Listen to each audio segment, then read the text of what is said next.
berkali-kali kami sampaikan juga bahwa kehadiran PKB ini adalah menambah kekuatan, dan kita berharap kekuatan ikhtiar perubahan ini juga terjaga dengan Demokrat masih bersama-sama. Jadi kita menyambut baik sambil kita menghormati keputusan yang diambil oleh Demokrat. Artinya akhirnya memutuskan untuk ya move on, tapi sekarang mungkin mereka bilang kita bukan sedar move on, tapi now we are on the road gitu. Jadi kira-kira udah berjalan itu, dan itu penanda bahwa Demokrat akan dinilai oleh publik atau bahkan oleh sejarah nanti sebagai partai yang tidak tergoyahkan dalam sikap etisnya itu. Kan ini soal sikap etis, karena pengkhianatan walaupun itu memerlukan pembuktian dokumen, pembuktian administrasi, bahkan pembuktian pidana. Tetapi kalimat itu sudah diucapkan oleh Demokrat. Pengkhianatan. Dan pengkhianatan itu memang tidak mungkin didamaikan, itu dasarnya kan. Apalagi kader-kader Demokrat secara serentak menganggap bahwa tidak ada masalah kalau tidak ikut di dalam pemerintahan tuh, atau tidak ikut di dalam gerbongnya Anies. Jadi itu sudah selesai, dan sikap itu yang akan diingat orang, bahwa kendati mungkin sikap itu dianggap sebagai tidak politis atau kurang pragmatis, tetapi itulah yang ditunggu sebetulnya, sikap. Dan sikap itu yang harus dibuktikan. Mas Anies sangat berharap dan menunggu untuk bergabung dan bersama-sama menjadi bagian dari kekayaan Indonesia yang plural ini, Indonesia yang berbineka ini, dan koalisi kita ini akan semakin banyak, semakin bagus, banyak partai yang bergabung akan bagus, bahkan kita berharap juga Demokrat bisa bergabung kembali. Kita move on, tidak ada CLBK, ya, sudah cukup. Jangan sampai pernah dikhianati sekali, masih terus jadi bucin, cukuplah gitu, di ghosting sekali, ya, gitu. Kita tidak menolak, ya. Yang pasti kalau dari kami tidak akan ada yang namanya CLBK, intinya gitu. Pun juga di pasal 235 Undang-Undang Pemilu tadi menghadirkan sebuah statement imperatif yang harus dilakukan dengan segala konsekuensi.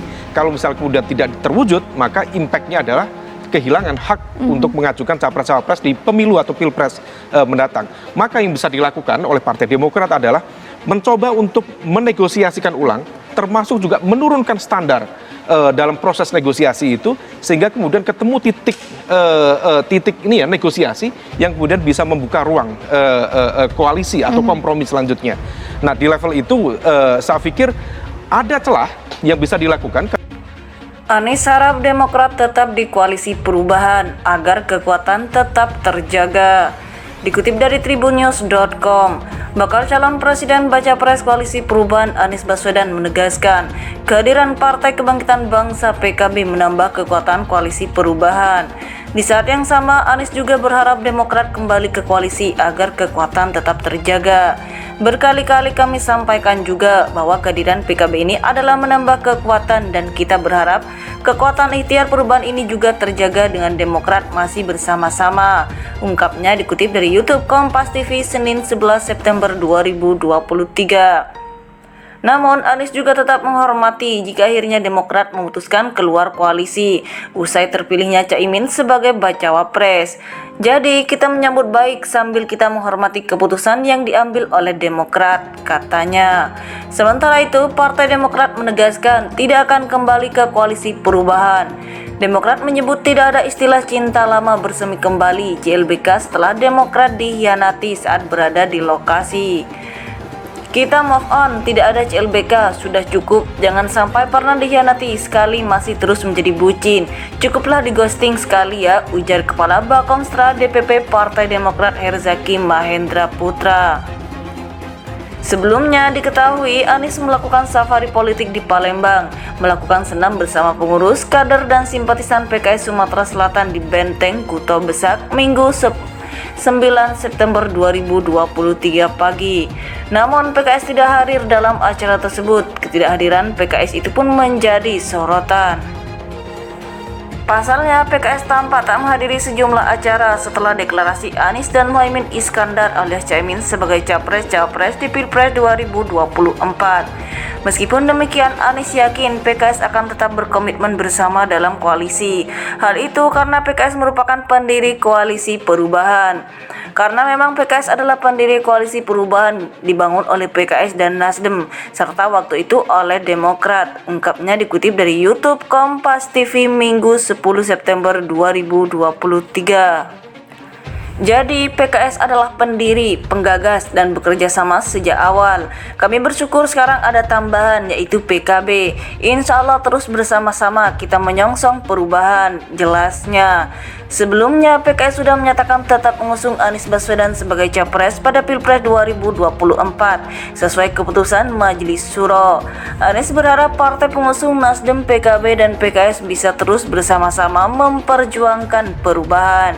Jadi kami berdua berharap kekompakan terus terjaga, Nasdem, PKS, PKB untuk terus bekerja bersama mendorong perubahan, kata Anies kepada awak media Sabtu 9 September 2023. Pernyataan Anies tersebut sekaligus merespons soal sikap PKS yang hingga kini belum juga menentukan keputusan dukungan.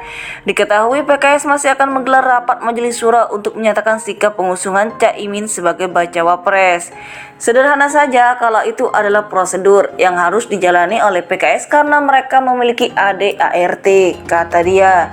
Ingat ketika dulu saya dicalonkan oleh Nasdem 3 Oktober dan kemudian Majelis Syuro berproses dan awal tahun PKS menyatakan dukungan, beber dia. Bakal calon Presiden Baca Pres Koalisi Perubahan Anies Baswedan menegaskan kehadiran Partai Kebangkitan Bangsa PKB menambah kekuatan Koalisi Perubahan. Di saat yang sama, Anies juga berharap Demokrat kembali ke koalisi agar kekuatan tetap terjaga. Berkali-kali kami sampaikan juga bahwa kehadiran PKB ini adalah menambah kekuatan dan kita berharap kekuatan ikhtiar perubahan ini juga terjaga dengan Demokrat masih bersama-sama, ungkapnya dikutip dari YouTube Kompas TV Senin 11 September 2023. Namun, Anies juga tetap menghormati jika akhirnya Demokrat memutuskan keluar koalisi usai terpilihnya Caimin sebagai bacawa pres. Jadi, kita menyambut baik sambil kita menghormati keputusan yang diambil oleh Demokrat, katanya. Sementara itu, Partai Demokrat menegaskan tidak akan kembali ke koalisi perubahan. Demokrat menyebut tidak ada istilah cinta lama bersemi kembali CLBK setelah Demokrat dikhianati saat berada di lokasi. Kita move on, tidak ada CLBK, sudah cukup, jangan sampai pernah dikhianati sekali masih terus menjadi bucin. Cukuplah di ghosting sekali ya, ujar Kepala Bakomstra DPP Partai Demokrat Herzaki Mahendra Putra.